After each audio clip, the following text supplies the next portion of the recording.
Há uns vídeos atrás eu comecei um vídeo falando que fazer jogos estava fácil e, assim, tecnicamente tá. A não ser que você queira ir pra 25 anos atrás e fazer um jogo nisso daqui. Ou melhor, nisso daqui, mas enfim, com tantas coisas à nossa disposição e tanta tecnologia, seja desde a programação ou até hardware, uma pergunta que fica vendo isso tudo é: por que jogos não se barateiam, principalmente os AAA? Isso é um assunto que é bem interessante, que envolve muito sobre a fabricação de uma forma literal praticamente, e também tem toda uma questão de inflação e essas coisas que eu sinceramente não sei muito bem, mas talvez eu explique aqui.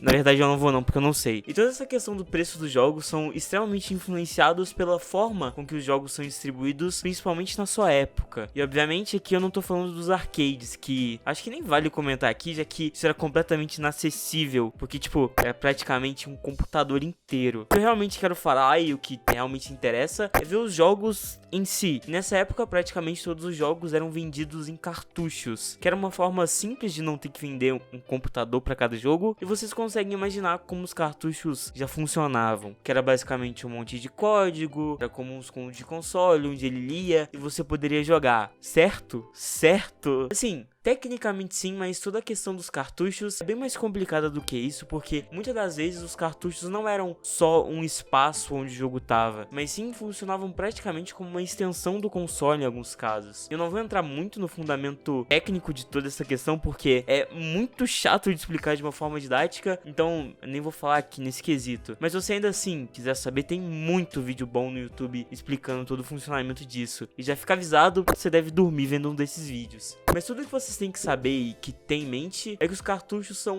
primeiramente bem caros de se fazer e não conseguem guardar tantas coisas neles. Em alguns casos, como os cartuchos de Yoshi's Island e de Star Fox, tem integrados em si um chip especial para fazer com que o jogo rode melhor certos efeitos, ou em alguns casos até 3D. Mas nem precisa ir tão longe. Um exemplo mais simples seria: para um jogo poder salvar seu progresso na memória, ele tem que ter uma bateria integrada a si, que obviamente vai aumentar o preço dele. Então tudo isso torna os cartuchos não só em jogos ou arquivos de jogos em si, mas, como eu disse, extensões do próprio console. E tudo isso realmente só foi se baratear na época do fim da vida do SNES, onde o preço do material que fazia esses chips foi extremamente barateado e tornou possível a fabricação deles serem feitas em larga escala. Isso continuou para os próximos consoles da Nintendo, como o Game Boy Advance, que cá entre nós produz uns gráficos incríveis e até hoje eu fico impressionado com isso, e também o Nintendo 64, onde ambos conseguiam processar jogos maiores e melhores do que o SNES, com muito mais efeitos e, enfim, no caso do Nintendo 64, até fazer jogos em 3D. E óbvio que muito disso é por causa dos cartuchos, mas todo o barateamento de se produzir os componentes para consoles se resultou nisso. Mas nessa mesma época, depois de alguns problemas com a Nintendo, a Sony anunciou seu primeiro console, que era o PlayStation. Ele era diferente, não era como o Nintendo 64, seu concorrente, porque ele, ao invés de usar cartuchos, usava uma tecnologia bem mais avançada de certa forma, conseguiria guardar muito mais memória dentro dela, que servia unicamente para ser lida, o que barateou muito mais e principalmente deixou que todo o processamento fosse focado no console em si. E essa tecnologia foi o CD. Atualmente, falando isso, não parece ser tão legal, porque eu duvido que alguns de vocês que veem meu canal já tenham tocado em um CD, mas enfim, que até após um tempo a Nintendo adotou essa ideia no GameCube e no Wii, mas voltou atrás no Switch por algum motivo que daqui a pouco eu explico também. E é claro que o CD também não eram as mil maravilhas que eu fiz parecer aqui, já que ele era consideravelmente mais lento que um cartucho e também era menos seguro, que levou a pirataria em massa dos jogos. Então, obrigado, Sony. E basicamente o preço dos jogos pode se resumir a como eles são distribuídos, principalmente. Assim, é claro que tem diversos outros fatores de marca, valor da empresa, da produção dos meios que ele é distribuído, e também todo o valor de quem faz o jogo, dos programadores, artistas, e principalmente da inflação, mas enfim, o importante mesmo e o que a gente deve focar aqui e o que eu vou contar é a forma como os jogos são distribuídos. Tanto que, anos após, com todo o avanço da internet, basicamente a mídia física sendo praticamente extintas, onde até os consoles já são vendidos como unicamente digitais, mas tudo isso basicamente cortou completamente uma fatia do preço dos jogos, que seria o custo de produção dos CDs e cartuchos que a Nintendo ainda usa porque é mais rápido. E, enfim, agora que os jogos são basicamente só arquivos, a disponibilização deles atualmente é bem mais fácil de se fazer. Tanto é que é extremamente comum os jogos terem preços mais baixos, principalmente os indies, que tem tipo, sei lá, no máximo do máximo R$80, mais ou menos. Mas muitos jogos podem ser publicados gratuitamente e ainda assim fazer muito dinheiro com isso. E eu em si já fiz um vídeo inteiro explicando como isso acontece. Eu falo mais de jogos mobile, mas assim, os jogos de PC estão mais parecidos com jogos mobile atualmente, mas enfim, vai ver esse vídeo depois. Sem contar a mão na roda que tá a fazer jogos atualmente com engines que são capazes de praticamente cuspir inúmeros jogos iguais, e vendo tudo isso, jogos sendo publicados por preços pequenos e ficando em promoções com preços menores ainda, isso quando eles não são